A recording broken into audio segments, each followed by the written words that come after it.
Hey, what's up everybody? Blake Daly here and welcome back to my channel. Today we're going to be digging in to my freaking mailman just went by. Take two.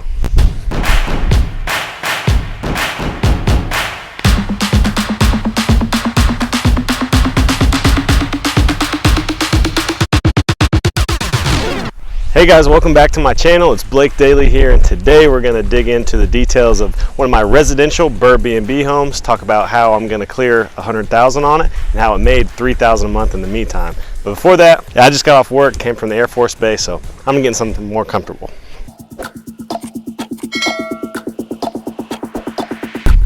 Whew!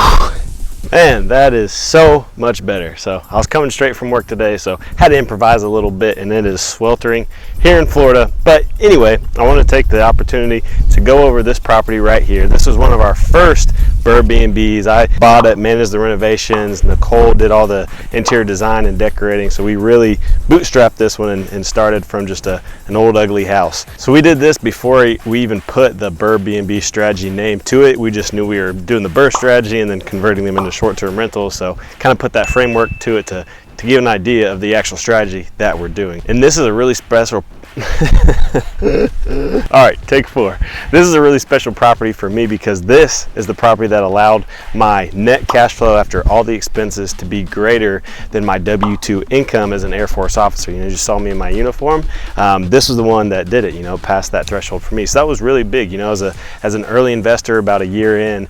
This was something that I could, kind of hang my hat on and say, okay, there's something here, there's something to this, and we were able to get to that point so quickly because we did the Airbnb strategy. So this property is really the one that opened my eyes and allowed me to lean into this, and now we're doing this with bigger commercial strategies. My partner and I, Jake, are doing this with 15 to 18 units. I'm doing an 8 unit myself in Fort Walton Beach, and they're spread all over the place now, and really this is kind of the brainchild behind it because we took this property, it was vacant, hurricane damaged, ugly, had everything wrong with it, roof ripped off, and we took it and turned it into a nice Airbnb rental in the center of town in Panama City, not even the beach. So it just goes to show that short-term rentals are a powerful strategy. They're growing and they're here to stay. So let's get into it in this one. Hey guys, and before we get into the video, don't forget to hit the like and subscribe button below. This was going to be a secret, but I actually ran into your grandmother at church on Sunday, and she said to like and subscribe. She said, "Sonny, you better subscribe and hit the like button." So thanks. All right, before we even get to the inside, we got to talk about what makes this property so special. It's a little unique strategy. Oh, there goes a cat, stray cat. We haven't had guests in here for a couple days, so hey kitty. Anyway, what makes this property so special was something that we actually found out on the first property we bought. I'm going to introduce to you today. It's called the Airbnb Super Listing. So what that means is it's got two listings. You've got the main house right here, and you've got the detached guest house right there. So that's actually two rentable units, or a bigger group can book the whole property all at once. So it allows you to boost your occupancy and then boost your revenue of what you can generate by having a bigger property. Because really with Airbnb, it's about getting heads and beds. So by finding these unique properties that really people aren't looking for, because you think multifamily, you think duplex, triplex, quadplex, but the main house with an extra living space, can be an ADU, a mother-in-law suite, a lanai, whatever they call them, it could be a basement. And you convert that and furnish it and turn it into an Airbnb rental. That's what we did with our first house. That's what we did with this house. And it's something that we've really had success with here in Florida. And that's the Airbnb Super Listing.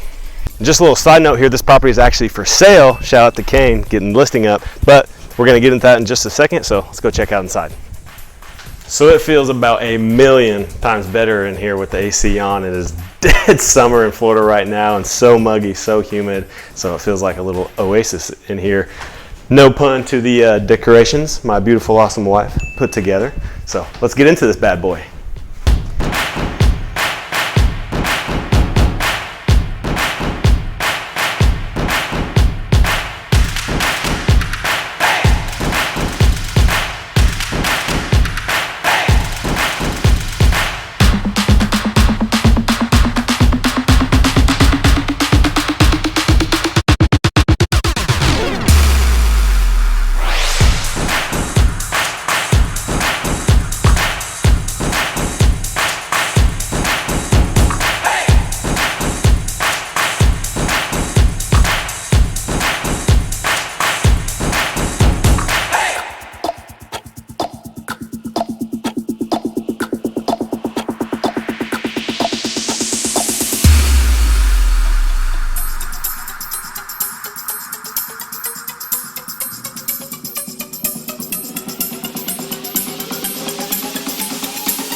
All right, so before we get into why I'm selling this property right now, little hint just because the market's really hot and looking to liquidate, get the cash out of this, put it into the next deal.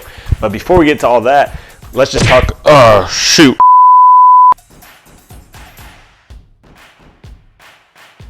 But before we get into all of that, let's talk about the purchase. So believe it or not, I actually bought this house for $78,000. And on top of that, I had a $1,000 assignment fee because this one came from an agent, a friend of mine, actually the same person right now, Kane, that's selling the house for me on the market. He brought me the deal. So just good business there. If somebody brings you the deal, if you end up selling it, try to keep it with them as well. And then on that, the purchase price was $78,000. I had a $1,000 assignment fee, and I used hard money to purchase the property and actually for the repairs as well, but we'll talk about that in just a second. So I had closing fees, the assignment fees, some other soft closing costs, and my down payment all in. I was into this house for $20,000, and the total rehab budget was about $95,000. So I ended up being all into this property for about $174, $173, somewhere in that range. And at the end of this, once I got the whole rehab done, I refinanced it with a local credit union that I've done multiple other refinances with, done business with them several times before, and with my Airbnb property, so they know my business model, they know me, we have a relationship. So they refinanced this with no seasoning period. So the rehab took about 3 or 4 months. It was actually about a year ago to the date that we refinanced. It was right at the end of August, beginning of September of 2020. We got back, the appraisal came in at 220, so we were able to refinance 80% of that. So we refinanced at the loan to value of $176,000. So that got me all my money back, plus my initial $20,000 back, plus I got paid like $2,000 or $3,000 to do the deal basically over my all-in costs. So the total return on this property has been infinite. I got all my initial capital back, paid back the hard money loan, everything, and then actually had money that I walked away from with closing. So that's how I purchased it, how we put the money into it, and we can talk about some of the repairs we did coming up. So this wall was original to the house. It had this really good look to it. So all we did was clean it up and actually kept it. And now it provides this nice little sitting area. And as soon as you walk in the door, it's the first thing you see coming in. So we kept that. No money in this room really other than the flooring. Now where we added a lot of value was adding this bedroom right here. So this used to be, actually past owners converted this to a bedroom at one point, but it was unfinished space. So we actually finished this out and added a bedroom to create a ton of value. These floors, this is natural wood original to the home, so we kept these. You can see a little bit of buff streaks, but overall, they kept the natural look. We were able to go with that light wood furniture in here, and it came out really nice, saved us some money, and looked good on the finish. It actually played it in really well with the wall.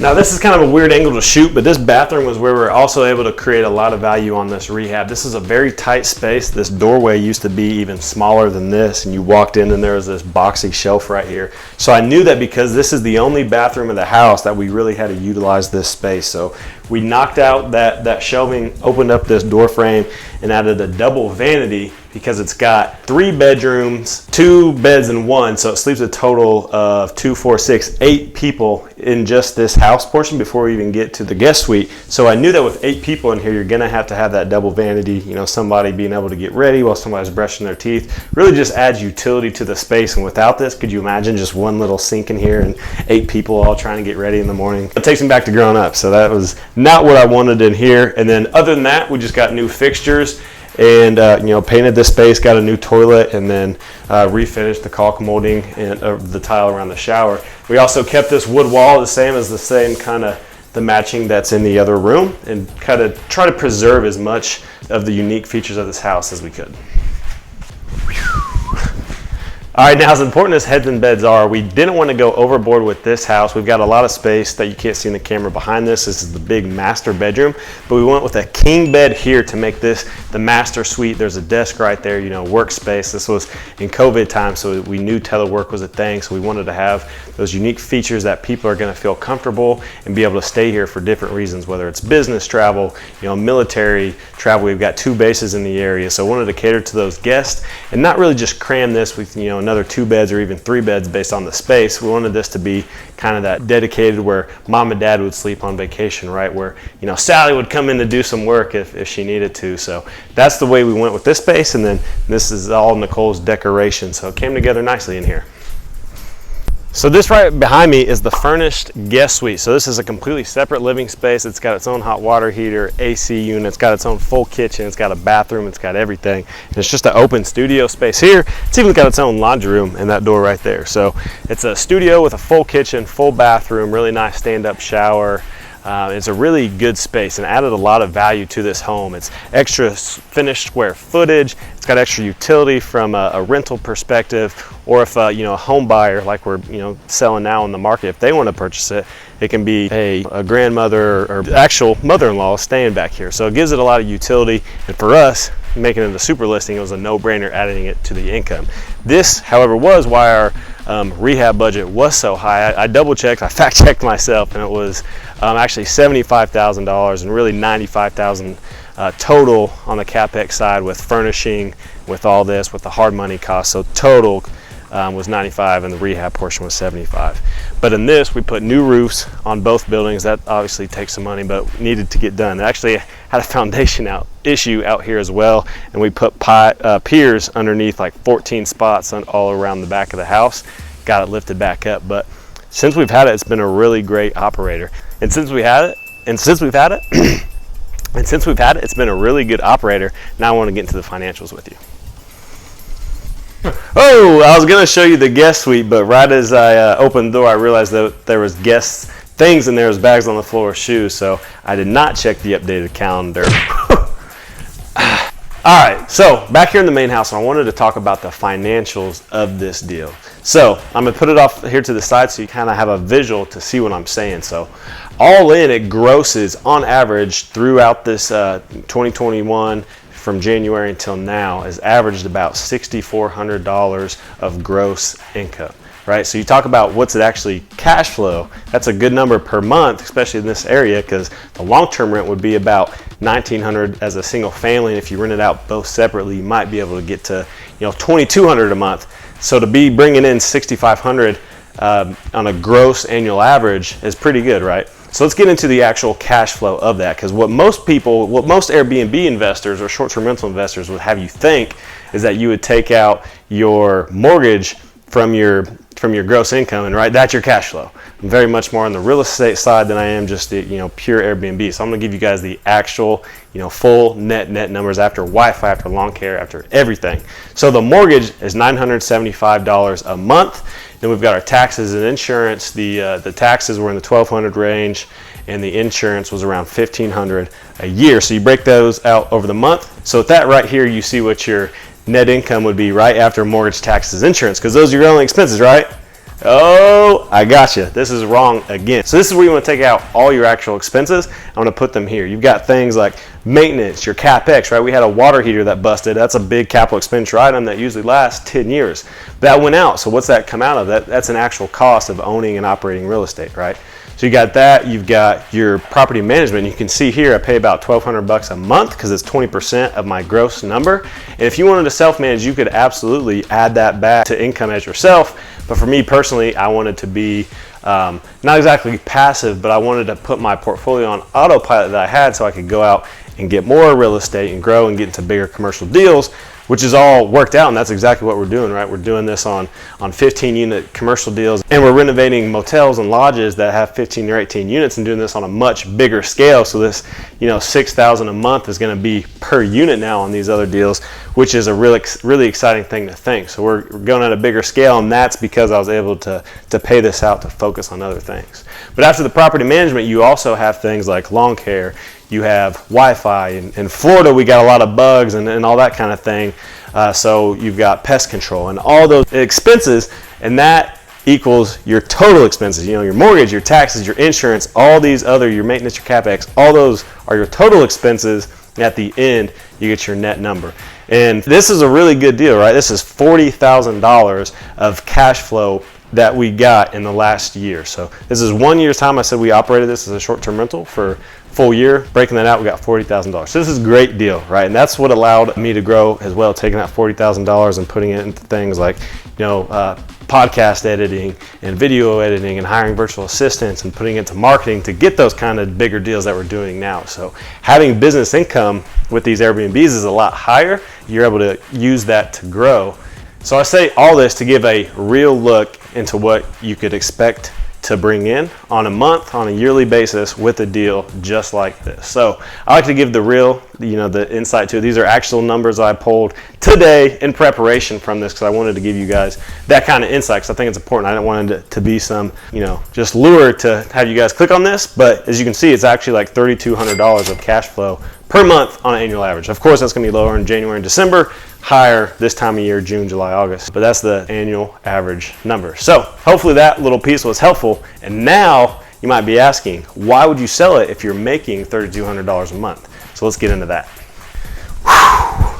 All right, why am I selling this deal? Well, as much as I love this deal, this house is actually one of my oldest. I think this was built in like 1954 or something like that. So it's a really old house, right? And with that, over time, even though I replaced the roof, I just replaced the hot water heater, things are going to go out quicker to at least of what I experienced over time. And just me personally, I was in that situation where I needed some cash to free up to do my other rehabs. Like I mentioned, I'm doing an 8 unit in Fort Walton Beach, a 15 and an 18 unit here in Panama City Beach on the beach side, and another 14 unit in South Lake Tahoe, California. So that's 4 big commercial deals, like 60 units, and trying to free up some cash to throw into those, keep the operations going and all that kind of thing. So it's all going back into another deal that'll produce more ROI.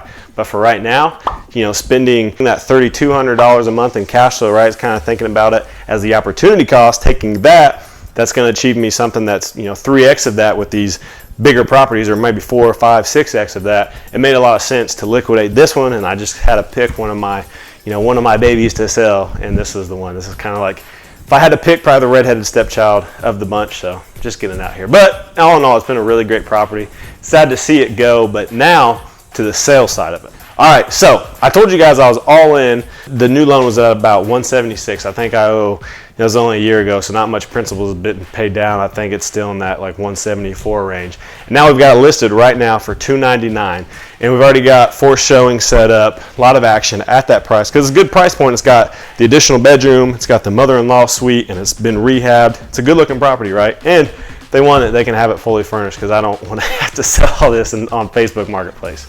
So we're selling for $299. We owe $176. So you think, oh man, he's going to make 120 some grand right there. Well, you got to bring into the closing cost to sell the deal, and then the agent's commission, which, like I said, keeping with the same realtor, same friend that brought me the deal. So I'm not going to try to skip on him. So after paying those things, should still clear about $100,000, and that is what I wanted to free up. So not only did this thing make $3,200 per month in net cash flow, but it also is going to bring me $100,000 after that year. So the all-in after 1 year, net from this deal is going to be about $140,000.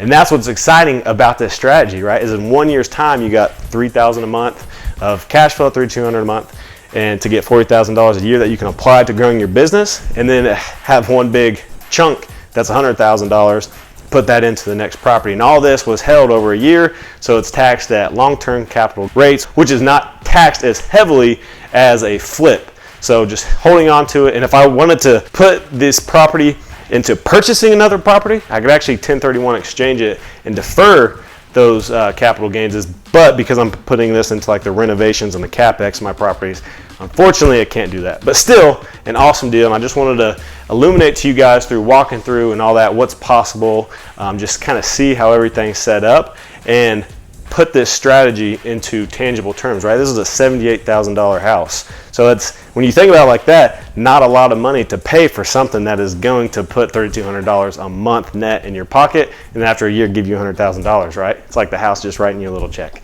So very digestible way to think about the BrrrrBNB strategy. Even though there was, we had to do all new roofs, we had to do foundation work as a big rehab, it was only, $75,000 of capex. So really you're talking about, with the hard money costs, like I was saying, the all-in budget of $176. So that's much more digestible than the, the 1.1 or the $2.3 million commercial BrrrrBNBs that we're doing, which I've talked about in past videos. This is a very tangible way to get started on it. So I hope this was helpful, and before you guys get out of here, please hit the like and subscribe button. Share this with somebody who you think would benefit from it, because I think this is such an awesome strategy, right? There's no sales course or pitch at the end here. Just share it, get in the hands, because I want this to help people. That's why I just spend my time to help you guys. So hope you liked it.